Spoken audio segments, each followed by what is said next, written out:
Hey yo, bonjour à toutes et à tous et bienvenue à B de Balado, votre rendez-vous pour explorer ce qui se passe dans le monde de l'éducation au collège de Bois de Boulogne. Alors je me présente, je suis Ryan Regig et aujourd'hui je suis accompagné de Ryan Sitki. Bonjour tout le monde. Et de Derval Toukam. Salut à tous. Alors cet épisode aujourd'hui nous tient particulièrement à cœur parce qu'en fait on va voir les techniques d'apprentissage et les approches pédagogiques qui façonnent la manière dont on enseigne à l'école et aussi, le plus important, dont les élèves apprennent. On s'est rendu compte en préparant l'épisode qu'il existe une foule de modèles d'enseignement. Certains très structurés, d'autres beaucoup plus libres. Mais peu importe le style, chacun vise la même chose. Rendre les apprentissages plus durables et plus accessibles. De plus, en creusant un peu plus, on s'est aussi demandé comment ces approches, qui étaient parfois nées à l'étranger ou dans d'autres contextes, peuvent s'adapter ici, au Québec. On a tous vécu des cours où on se disait, si seulement le prof avait expliqué autrement, ou si seulement il avait enseigné de cette manière. C'est vrai ça. Eh bien, c'est de ça qu'on va parler d'aujourd'hui. Comment enseigner autrement, sans nécessairement tout réinventer. Exactement. Ça, c'est bien dit, les amis. Donc, on va passer en revue plusieurs méthodes. L'enseignement explicite, l'apprentissage par projet, les approches coopératives et même les écoles ouvertes. Donc, voilà, on va voir vraiment un gros paquet de choses aujourd'hui. Ça va être un podcast plutôt complet. On terminera avec un sujet un peu plus linguistique, mais cela dit très crucial, le registre de langue. Parce que entre un vocabulaire trop formel et un ton trop familier, il y a un équilibre à trouver, vous trouvez pas? En fait, le but, c'est pas de dire qu'une approche est meilleure qu'une autre. C'est plus de comprendre pourquoi certaines marchent mieux dans certains contextes. Et surtout, comment un enseignant peut passer d'un style à un autre selon ses élèves. Et on veut que ça reste quand même assez concret. On va parler d'exemples vécus, de recherches récentes, et de ce que les profs et les étudiants remarquent sur le terrain directement. Bref, un épisode à la fois ancré dans la réalité et appuyé par la science. Alors, comme j'ai bien l'habitude de le dire, installez-vous confortablement. Aujourd'hui, on commence avec une méthode qui a fait ses preuves, même si elle est parfois mal comprise, l'enseignement explicite. Quand on parle d'enseignement explicite, la première image qui vient souvent à l'esprit, c'est celle d'un prof devant la classe qui explique tout, qui parle sans arrêt, pendant que les élèves prennent des notes sans trop oser bouger. Mais en réalité, c'est un peu une caricature. L'enseignement explicite, c'est pas « je parle, tu écoutes ». C'est plutôt « je te montre comment apprendre ». C'est une démarche structurée, mais vivante, qui cherche, on va dire, à rendre le savoir accessible et intelligible. Et ça, c'est pour tout le monde. C'est pour ça que c'est vraiment incroyable. Et ce qui est fascinant, c'est que cette méthode, elle repose sur une idée toute simple. On apprend mieux quand on sait ce qu'on doit faire, qu'on voit comment le faire, qu'on essaye avec soutien, puis qu'on s'exerce seul. Bref, qu'on n'est pas laissé dans le brouillard, quoi. Exactement. On peut la résumer en 4 grandes étapes. D'abord, l'annonce claire des objectifs. Ensuite, la modélisation de la tâche par l'enseignant. Puis, la pratique guidée. Et enfin, la pratique autonome. Et c'est pas juste une théorie, c'est une structure validée par des décennies de recherche. Prenons un exemple concret. Imaginons un cours de physique au cégep. Le prof ne se contente pas de dire « on va étudier le mouvement parabolique ». Il commence par préciser « aujourd'hui, vous allez apprendre à calculer la portée d'un projectile et à comprendre comment l'angle de tir influence le résultat ». Quelque chose comme ça. Il monte ensuite, pas à pas, une résolution complète, en commentant ses choix. Ici, je sépare les composantes horizontales, verticales, parce que, bref, n'importe quoi. Et il verbalise son raisonnement. Ensuite, il donne aux étudiants un exercice similaire, qui font avec lui, il les questionne, corrige en direct, félicite les bonnes stratégies. Ce n'est qu'à la fin, quand tout le monde a compris la démarche, qu'il propose un problème d'autonomie. Et c'est exactement là que l'enseignant explicite se distingue en fait. Il structure la progression cognitive. Au lieu de tout demander d'un coup, il construit les apprentissages par paliers, tout doucement.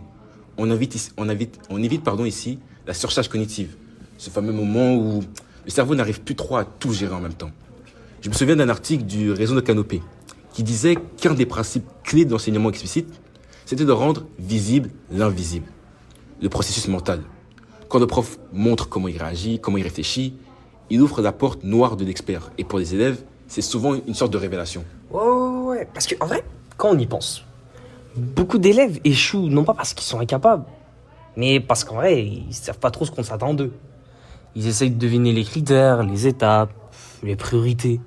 L'enseignement explicite, elle supprime littéralement cette incertitude. Tout est clair, balisé et rassurant. Et moi, personnellement, je sais pas vous les gars, mais c'est ce que j'aime. C'est qu'il ne s'agit pas d'une pédagogie froide. Au contraire, c'est une pédagogie très humaine. Elle repose sur l'accompagnement et la bienveillance. Ouais, c'est drôle parce qu'on a souvent tendance à opposer bienveillance et structure. Exactement. Alors qu'en réalité, les deux se renforcent. Donner un cadre clair, c'est justement une manière d'être bienveillant. C'est dire, je veux que tu réussisses, donc je te montre comment faire. Et d'ailleurs, les études de Gauthier, Bissonnette et Van der Maren montrent que l'enseignement explicite a des effets positifs dans toutes les disciplines. Pas seulement en mathématiques ou en sciences. Même en littérature ou en art, ça fonctionne. On peut modéliser une analyse de texte ou une démarche créative. Intéressant. Ouais, c'est intéressant.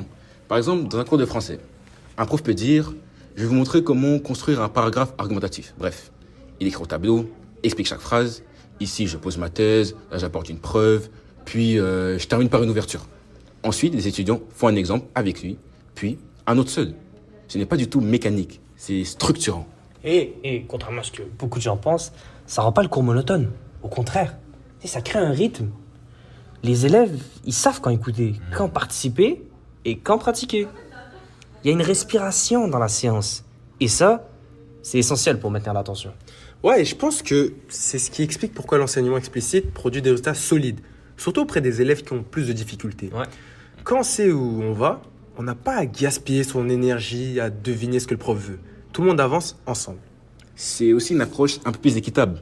Elle réduit les écarts parce qu'elle ne laisse pas certains élèves dans le flou, derrière. Et paradoxalement, elle profite aussi aux meilleurs qui peuvent se concentrer sur des questions plus fines, plus difficiles, parce qu'ils ont déjà la structure en tête. Et c'est drôle, parce que certains associent encore cette méthode à un modèle d'enseignement, vous savez, la vieille école, comme si ça appartenait au passé.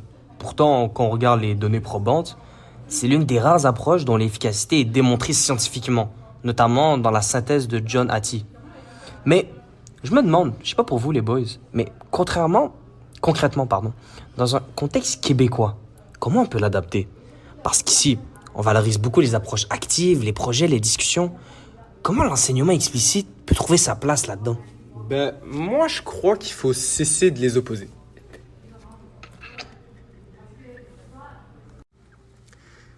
Moi, je crois qu'il faut cesser de les opposer. L'enseignement explicite peut être la première étape d'un apprentissage actif. Par exemple, dans un projet de science. Le prof peut commencer par une mini-séquence explicite, genre expliquer comment formuler une hypothèse, comment présenter des résultats et ensuite laisser les élèves travailler en équipe. Okay. C'est une base commune, pas une cage. Ouais, tout à fait. Moi, je le vois un peu comme une charpente. On construit d'abord la structure et ensuite, on décore un peu comme on veut. Sans structure, évidemment, la maison, elle s'effondre. C'est sûr. Et au cégep, on le voit bien. Les étudiants qui réussissent sont souvent ceux qui ont compris la logique des tâches. Pas forcément ceux qui ont le plus de talent initialement, vous voyez. C'est sûr, je suis bien d'accord. Et puis en vrai, quand on y pense, dans ce monde là où on parle de plus en plus, vous voyez, d'intelligence artificielle comme ChatGPT, Copilot et j'en passe, on parle aussi d'autonomie des apprenants, l'enseignement explicite prend encore plus de sens. Il ne s'agit plus seulement de transmettre des contenus, mais de montrer réellement comment apprendre et comment organiser sa pensée. Ouais, c'est un apprentissage de la méthode. Et c'est ce qu'on appelle souvent la métacognition. Apprendre à apprendre.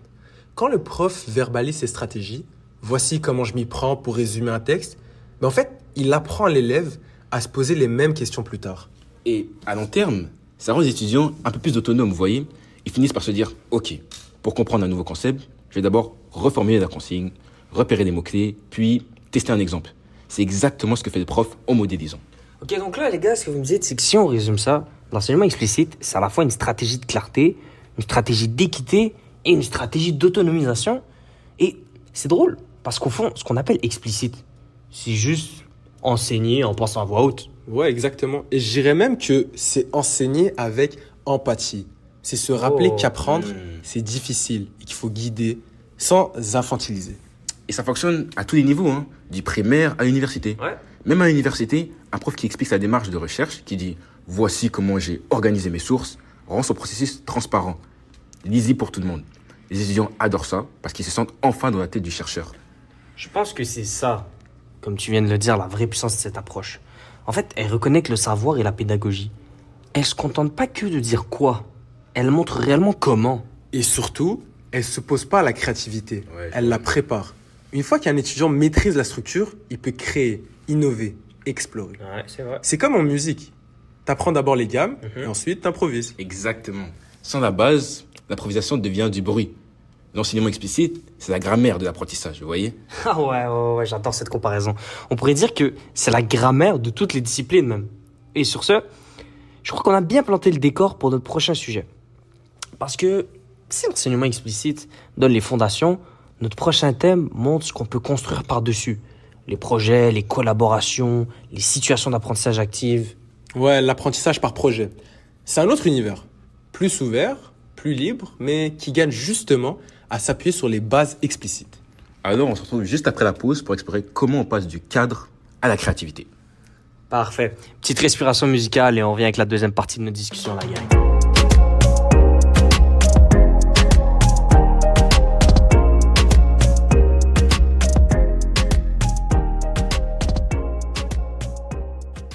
B de balado de retour après cette courte pause donc que vous nous avez écouté juste avant. On a parlé du coup d'une approche très structurée, donc l'enseignement explicite. Maintenant, on va passer à quelque chose d'un peu plus ouvert, je dirais. Donc ça s'appelle l'apprentissage par projet. Je sais pas si vous en avez déjà entendu parler, les gars. Quelquefois. Ouais, rapidement. Ouais, ok. Bah moi personnellement, de mon côté en tout cas, j'ai entendu dire que c'est un modèle qui fait souvent rêver parce qu'il combine créativité, collaboration, autonomie, un bon mélange de choses. Mais en vrai, on oublie souvent que pour bien fonctionner, il faut aussi une solide organisation. Ouais, c'est bien que tu le dises parce que c'est là que beaucoup d'enseignants se font piéger. L'apprentissage par projet, c'est pas on lance une idée et on voit ce que ça donne. C'est une démarche planifiée où chaque activité a un but précis. Les étudiants doivent comprendre pourquoi ils font ce projet, quelles compétences ils développent et comment ils seront évalués. Sinon, ça devient juste un chaos créatif. Ça, c'est vrai. C'est évident.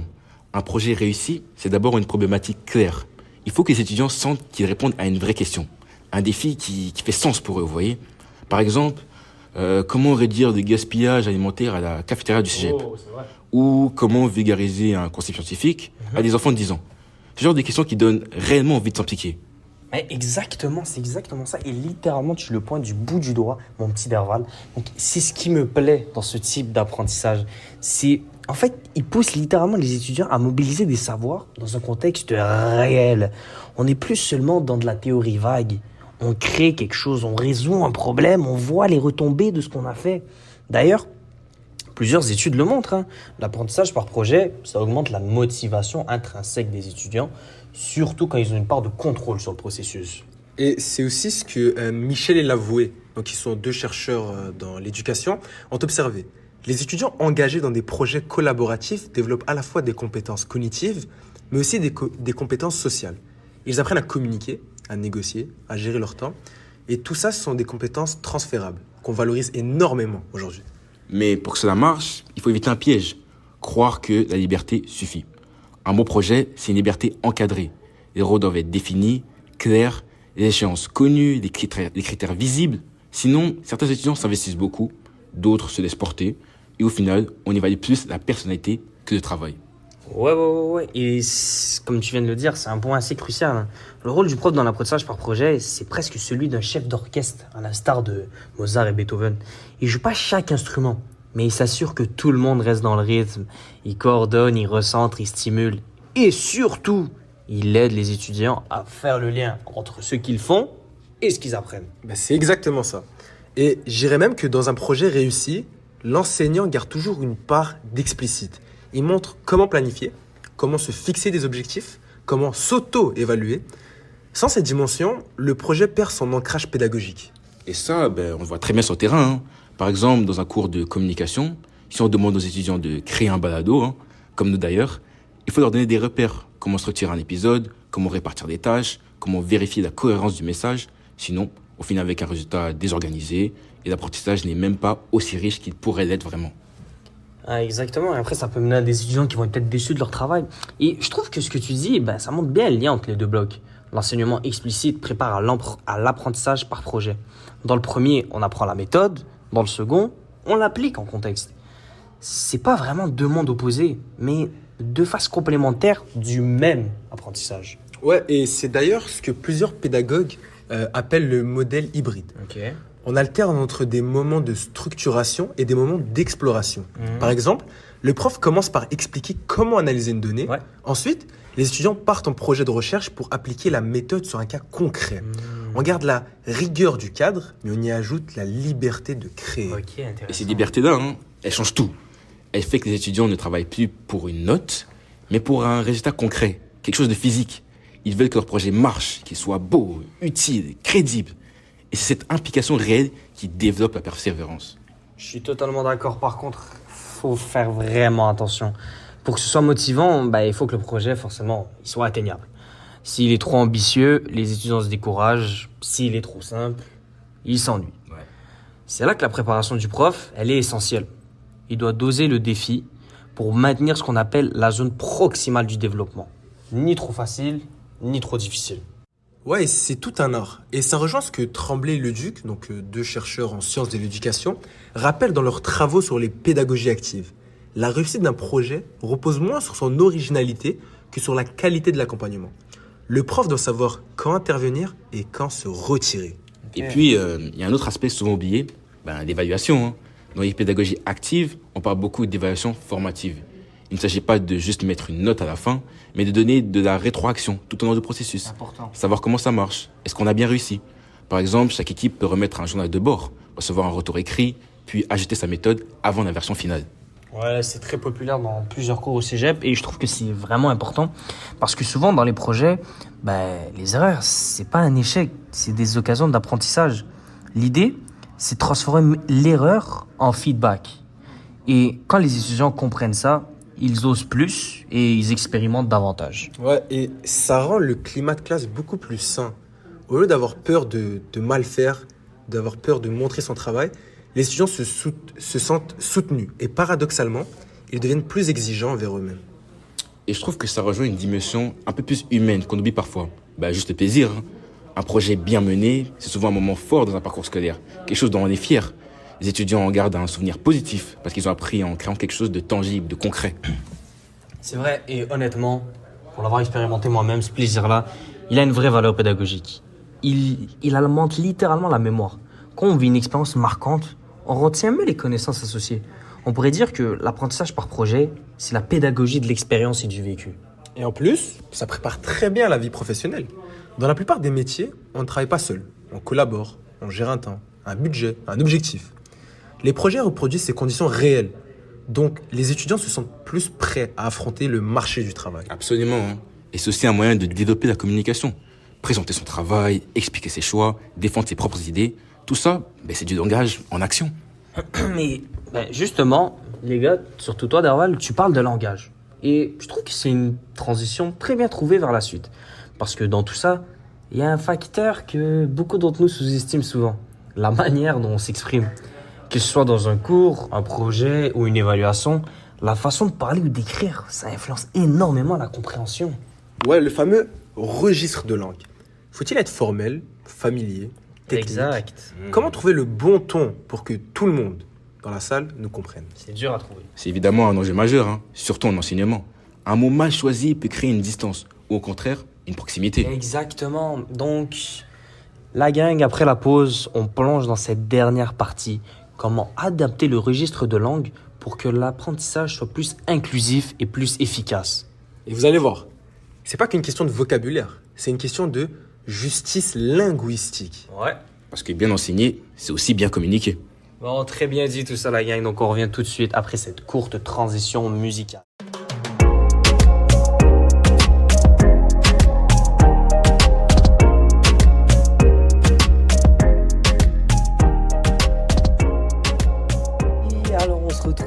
Dans le même podcast de B de Balado après cette deuxième pause musicale. Donc on va maintenant entrer dans la dernière grande thématique de notre épisode, c'est-à-dire le registre de langue. Alors je sais pas pour vous, mais je trouve que c'est un sujet qu'on sous-estime souvent, mais qui a un impact énorme au final sur la compréhension et la motivation des étudiants. Parce que en vrai de vrai, apprendre, c'est avant tout comprendre les mots qu'on entend. Ouais, et c'est fou à quel point le langage façonne la relation entre le prof et ses élèves. Le choix des mots, le ton, la manière de reformuler, tout ça influence la façon dont le message passe. Si le registre est trop formel, les élèves décrochent. S'il est trop familier, ils ne prennent plus le contenu au sérieux. Il faut donc trouver le bon équilibre. Je me rappelle d'un article de Caroline Dumais et René Ledin, deux linguistes québécois qui parlaient justement de ça. Ils disaient que le registre de langue, c'est comme une porte d'entrée dans le savoir. Trop étroite, elle exclut. Trop grande, elle brouille un peu le cadre. En gros, si tu veux que ton élève comprenne, il faut qu'il puisse entrer dans la langue sans se sentir perdu. Ouais, et c'est d'autant plus vrai dans les classes où il y a beaucoup de diversité linguistique, hein. On a des étudiantes dont le français n'est pas la langue maternelle, d'autres qui viennent d'un contexte plus familier et d'autres encore très à l'aise dans le registre académique. Donc le défi, c'est de parler à tout le monde à la fois. Exactement. Et c'est pas simple.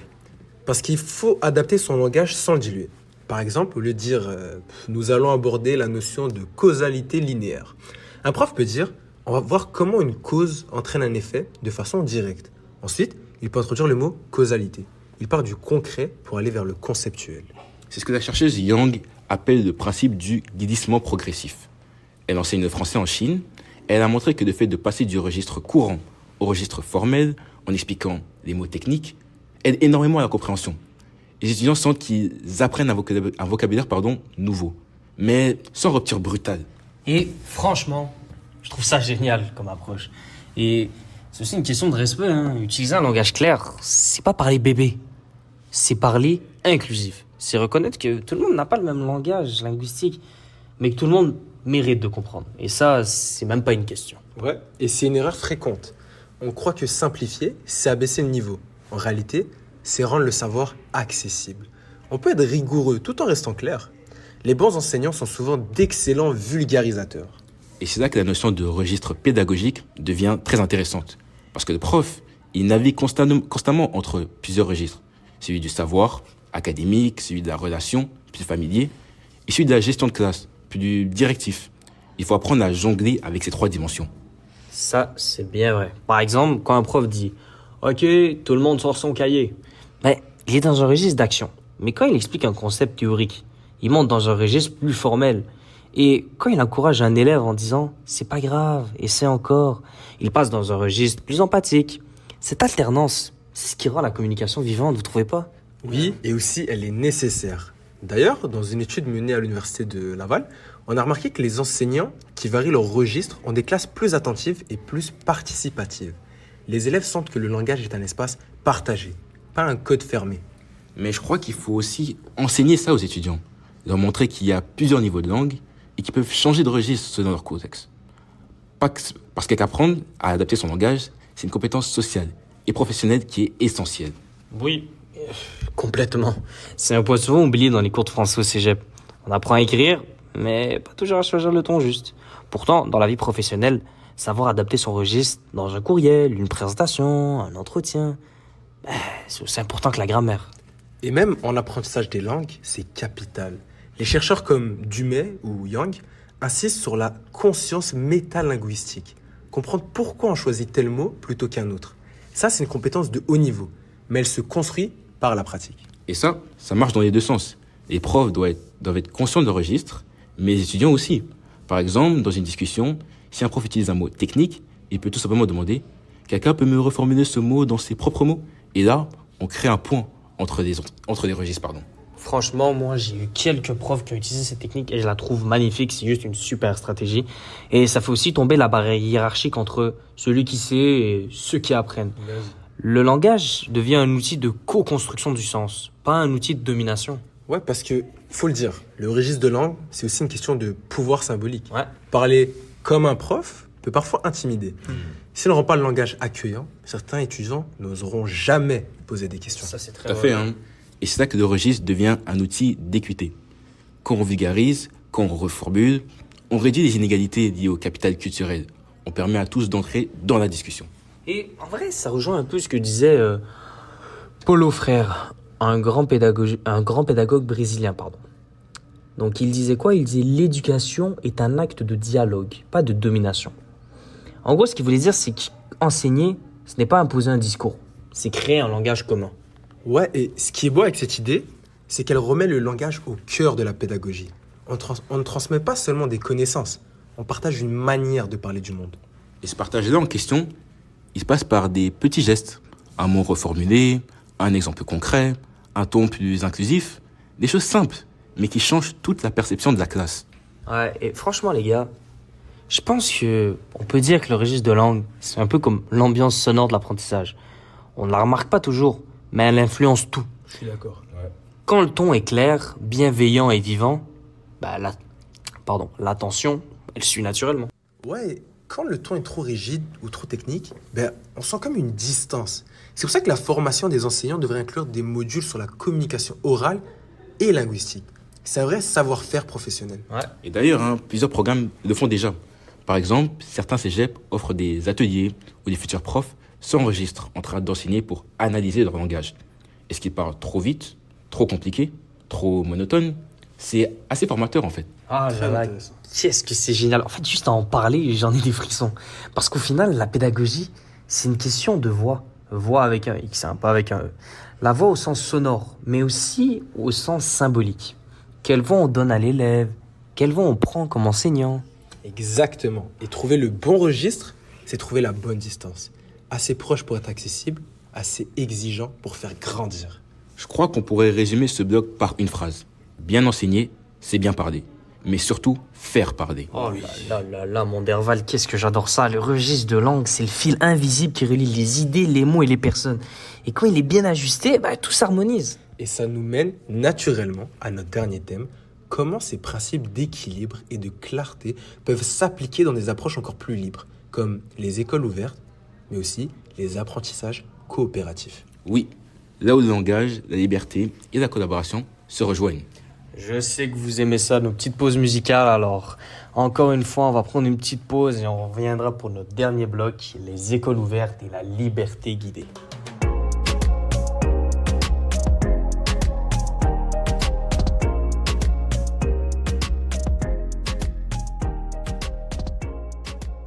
Bon, comme on vous l'a dit, on a fini donc de parler des 3 gros thèmes de notre balado, mais on vous a réservé un dernier thème, un peu plus petit, mais qui est tout aussi important et intéressant, c'est les écoles ouvertes.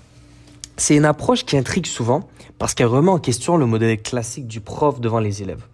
On parle ici donc d'un environnement où l'élève devient le centre de son propre apprentissage, avec beaucoup plus d'autonomie et de liberté. Ouais, c'est une idée qui n'est pas nouvelle, mais qui revient en force avec les discussions sur la motivation et le bien-être des étudiants. Les écoles ouvertes, c'est né dans les années environ 70, dans un contexte où on voulait humaniser l'école. Ok. On voulait en faire un lieu où on apprend non seulement des connaissances, mais aussi la responsabilité, la curiosité, la collaboration. Et c'est fascinant, parce que dans ces milieux-là, les classes ne sont pas forcément séparées. Les horaires sont plus flexibles et les élèves avancent souvent à leur propre rythme. L'idée, c'est de dire, ok, tu peux apprendre autrement, à ta manière. C'est une vision très constructiviste. On apprend en explorant, en interagissant, et en vivant des situations qui sont plus concrètes. Exact. Et c'est un peu le rêve de l'autonomie totale. Mais comme toujours, comme je le dis bien souvent, il y a un équilibre à trouver.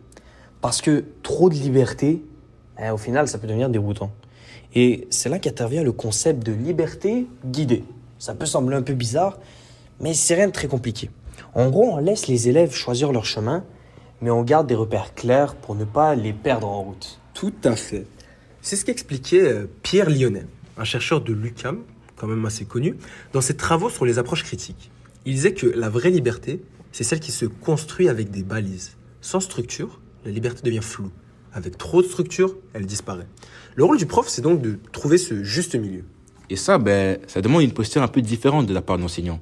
Il ne contrôle plus le savoir, il l'accompagne. Il devient un facilitateur d'apprentissage, si vous voulez. Quelqu'un qui observe, qui questionne, qui aide l'élève à se fixer ses propres objectifs. C'est une approche exigeante, parce qu'elle demande beaucoup de confiance dans le processus. Ouais, c'est pour ça que les écoles ouvertes, sont pas des simples écoles cool, où on fait tout ce qu'on veut.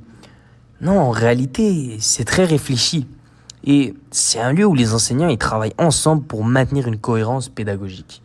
En gros, ils établissent des routines, donc des cercles de parole, des bilans de fin de journée, des projets collectifs, et la liberté y est très organisée. Et aussi, ce qui est intéressant, c'est que cette philosophie a inspiré plusieurs innovations dans le système actuel.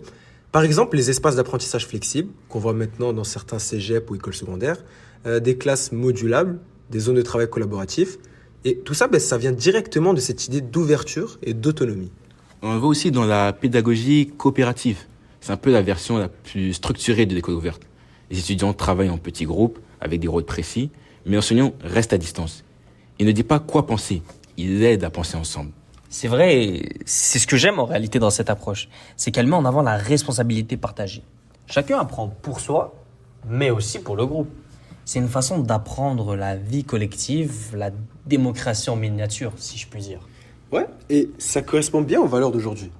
Les étudiants ne veulent pas seulement apprendre des notions, ils veulent comprendre leur utilité, sentir qu'ils participent à quelque chose. Les écoles ouvertes, en ce sens, reconnectent l'école à la réalité. Et je dirais même que ça boucle bien avec tout ce qu'on a vu aujourd'hui. L'enseignement explicite pose les bases, l'apprentissage par projet mobilise ces bases, le registre de langue rend le tout accessible et les écoles ouvertes permettent aux élèves de prendre le relais. C'est la dernière étape de l'autonomie. Exactement, mon petit Daral et mon cher Ryan Sidki. Et ça nous rappelle que l'éducation, c'est pas une série de méthodes concurrentes, mais une progression naturelle. On part de la structure pour aller vers la liberté. Bon, l'équipage, je pense qu'on peut dire qu'on a fait un beau tour d'horizon aujourd'hui, hein. Un gros épisode bien chargé comme vous aimez. Donc, on a commencé avec l'enseignement explicite, cette méthode claire et structurée qui aide à bâtir des fondations solides. Et ensuite, on a parlé de l'apprentissage par projet et des pédagogies actives qui amènent la créativité, la collaboration, mais surtout le plaisir d'apprendre. Puis, on a vu que la clé, c'est aussi le langage. Adapter le registre de langue pour que tout le monde comprenne et se sente inclus. Et enfin, on a découvert comment les écoles ouvertes cherchent à donner plus de liberté, tout en gardant du sens et des repères. Et personnellement, je sais pas pour vous, je pense que ça montre bien qu'il n'existe pas une seule bonne méthode, mais une complémentarité. Tout à fait. L'enseignement, c'est un peu comme une musique. Parfois, il faut une partition précise, parfois, il faut un peu improviser. L'important, c'est de rester à l'écoute de ses élèves et de soi-même. Ouais, enseigner, c'est à la fois un art et une science. Les données probantes, comme celles de Gautier ou de Tremblay et Leduc, nous donnent des repères solides. Mais c'est dans la pratique, dans la relation humaine, que tout prend vie. Et au fond, peu importe la méthode, le but reste le même. Rendre les élèves acteurs de leur apprentissage et leur donner envie de continuer à apprendre toute leur vie. Exactement. Alors, merci à vous deux, Berval Touka et Ryan Sidki, pour cette belle discussion. Et merci à ceux qui nous écoutent. C'était un vrai plaisir d'échanger sur ces idées qui font évoluer l'école. Merci à vous tous. Merci, à très bientôt. Donc, vous écoutiez B de Balado. Si cet épisode vous a plu, partagez-le autour de vous. Et on se retrouve la prochaine fois pour un nouveau sujet autour de l'éducation et de l'apprentissage. Merci à tous, la famille.